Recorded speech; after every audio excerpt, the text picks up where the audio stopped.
So for this reviews, I went to 401 Richmond, which is one of the main sort of big art buildings, contemporary art buildings in Toronto. Yeah, beautiful set of art spaces and studios, Yeah, galleries. very, very contemporary. And I went there on my lunch, so I took a bunch of photos. I didn't see as much as the exhibits or spend time with them as I was hoping. So I'm hoping just to go through these series of very not great quality photographs, but to encourage people to go and see these shows. And there were some very good ones at this time. So at first I went to the YYZ Artist Outlet, which sounds like a shopping mall. That's a fine way to start the first virtual gallery hop I have ever participated in. Everything must stay because it's an artist-run center. And they have about two different gallery spaces in their organization. So the first was Back to the Drawing Board by Hildebrand. This was like the best painting show I think I've seen all year, actually. And Wow. yeah, it's very it's the real deal. There's lots of levels and globs of paint, and really interesting contrasts and compositions. Yeah, it looks like different metrics or, like different types of measures or like It's city landscape, tall buildings and it's analog oscillation, which is Gilligan's Island scientist term, I think. I don't know. or a 1980s barcode with neon. Well, these two are actually are some of the best paintings, my favorite paintings I've seen this year. Radioactive. Yeah, and they're small ones. The other one I showed you was big, but these were small, and I've been to the show twice, and I just can't help it but look at these ones. Are those meant to be sort of micro pieces from the larger piece, like sort of smaller snapshots of like a portion of the bigger piece? Well, you mean if you're at some sort of large, coffee chain, there would be no small size. There would only be medium, large, and extra large. Grande is, in fact, our smallest size. So these could be a Fonte size. No, I'm not even sure what size that is, but They assume we're all unilingual anglophones and we don't know what grande means. It actually means big, not small. that's right. So these are not big, and but somehow they are big because they're so good. Good paintings, it doesn't matter what actual size they are. They're bigger than their grasp or something like that. And then outside of the gallery, there's an interesting drawing installation by Shannon and Gerard, which has been going on for a while. And here it is. So it was much simpler when I first saw it, I think, but it seems like a year ago. And since then, it seems to be, a collection of habits and maybe a daydream recorded over and over and over on the wall. Yeah, I really like this. Yeah, there's a lot of like hair brushing and teeth brushing. Face and, washing. A lot of library finds to consider. It's the feminine beauty ritual captured in its repetitive monotony and oppressiveness. Thank you. There's my political analysis of this piece. Yeah. She's daydreaming of a sexism-free society right there on her stack of theoretical books about gender. Well, that's what it said on the text, but we have no time to read it. Well, no, this is unfair since I'm only getting your snapshots. I can't go up and interact with the piece in the way that I might, so I can only base my interpretations on your selected photographs. Well, and then you should never go to the galleries. You should just look at my selection of photographs. Art Nazi. So here it is. Here's another bad photograph of it in the hallway in context, so it's quite large. Oh, and is it stretching around that corner, or is that just... No, it's not stretching around the corner. okay. This is a pane of glass. Oh, I like neat. how this kind of cuts down. It's a nice composition. This is almost like an angel wing kind of going off. So it's really they're an awesome. I'm glad you took that photograph because I did not realize this piece was that large. Yes. Without this perspective on it. It's very, very large. So on to the next one.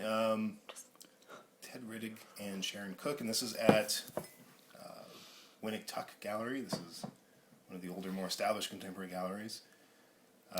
This is interesting. There's some calligraphy, Eastern sort of calligraphy tradition going on. I don't know too much about I'm going to take your word for it at this distance. And a bit of a subversion of the... Subversion's a hot word in contemporary art, by the way, if you haven't noticed. But subversion of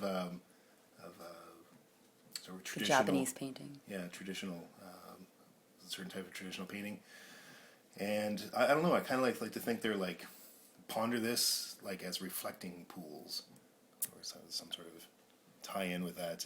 Sure. I really hope that the next one is going to be sort of a Japanese take on dogs playing poker. I like the billiards theme as well, but dogs playing poker would really be some kind of cultural clash. Well, these are businessmen playing billiards, so it's almost the same thing. And on the other side of the gallery is these curious assemblages, little sculpture, ceramic, sort of almost everyday daily things put together in these quirky ways. It's really quite subtle and sophisticated. What is that particular material? Well, The sort of white. Well, thanks for asking, Jen. I'll show you. Oh! Maybe we are the same person. Yeah. We're an Eton critic. This it looks like some sort of painfully laid egg, or some impromptu student breakfast nook. I call this one metamorphosis. Okay, well, you don't get the name to work. It's looks tenuous right here, but otherwise everything is very meticulously purposeful somehow. They're really interesting to look at. They're good exercises in composition. And then we're at one of my favorite places, the Redhead Gallery. Oh, I love their logo. And the title of the show is "Sometimes Rainbows Are Black" by Dana Holst. Now I'm wondering. I mean, it sounds like something you would like tell your kid to mess with them. It's like, Life is full of disappointments, son. Sometimes rainbows, in fact, are black. if you lie to mommy and daddy, the rainbows will all turn black. Break your mama's back. That's right. And there it is. Oh, wow. Am I seeing some Aboriginal themes here, or is that just my imagination? It could be just your imagination. I didn't get that while I was in there. I wasn't in there too long. You can see there's some really nice paintings. It goes on around the corner. There's more to than that, but that's a pretty striking wall as soon as you walk in. It's these two figures here that are the headshots that I thought sort of almost looked like there was some kind of like native headdress or something, but I think that's just this particular take on it. I can't actually see what's going on there. I didn't really get that before, but I actually don't think that's happening. That was just my first impression. But anyways, it's you want to know what's at the end of the black rainbow? There's floating heads. There's not a pot of gold. Is that actually like maybe a metaphor for oil production? That's the black rainbow. It's the oil spouting from the ground and really. What's at the end of the black rainbow? Why, oil barons playing pool. Rampant capitalism and resource depletion will all end with severed heads. Yes. It's a great metaphor for our times. Anyways, this is definitely worth checking out as well on the tour. And we go to Open Studio with Lauren Nurse, and they have actually 3 little galleries. There's always room on the broom. I love it. It's a great title. And they have 3 different scholarships for emerging, mid, and post mid-career. Sorry, the cat. The cat just ran across the keyboard. Production problems here at ALP Studios. And I believe this is the one that's just recently out of school. And they really use every inch of space at Open Studio very, very well. So this is put in more context. It seems like it's sort of study of curiosities. Yeah, I can't really tell what's happening there, honestly. This is not really speaking to me in any meaningful way from this angle. Yeah, well, it's just, some shows are more media sort of friendly, and others sort of beg actually physically being there to look at sort of the details. I think this is one particular piece. Like, this is all one piece, right? All these are elements of the same exhibit? Yes. Okay. Yes. So, I mean, there's also the challenge of working with the exhibition space. So that could have something to do with it. Yeah. And then finally, I went to A Space, and this was a very fun exhibit. No, it wasn't empty. It actually had martial arts fighting movies going on. With bad dubbing? No, there was no dubbing. I mean, there probably was originally bad dubbing, but now there's very good soundtrack to it. And these were all choreographed, so a lot of the fighting and the moves and the moods and the interactions between characters are all chopped up and re-edited and put in this great soundtrack. It's very epic. Oh, wow.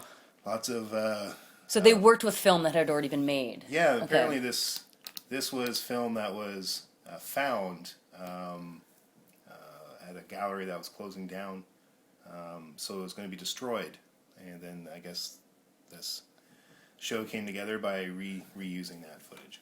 Huh. So it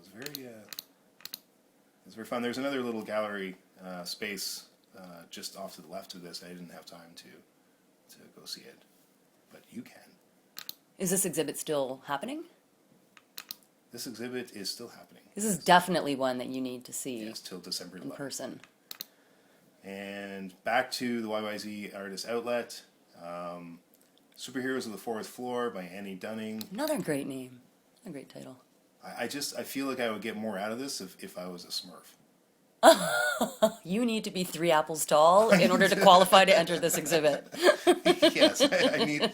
If I was 3 apples tall, I would just be busheled This over. is a Smurfin' great exhibit. So there's a lot going on here in this. I think you're upset because I'm funnier than you this time. I just needed to point that out for our listeners. Somebody's got to be. I thought I was striving to be as unfunny as possible.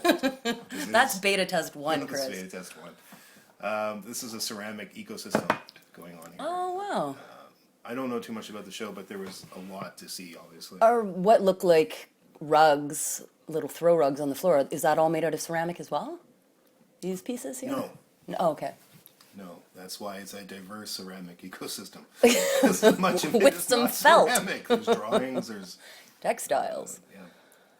So, Oh, this is neat. yeah, so you can spend some serious time with this one as well if you went and saw it. Superheroes of the forest floor. I mean, I'm imagining that these are actually like certain like lichens or molds or just maybe parts of the forest that we don't really pay attention to normally, but in fact are indispensable parts of the ecosystem, right? Yes, and it actually reminds me. There's this Tupperware in the fridge. Don't open it. That takes me back to my grade 8 science experiment, which was growing mold on bread in petri dishes. Needless to say, I did not win. Hey, did you just cut me off?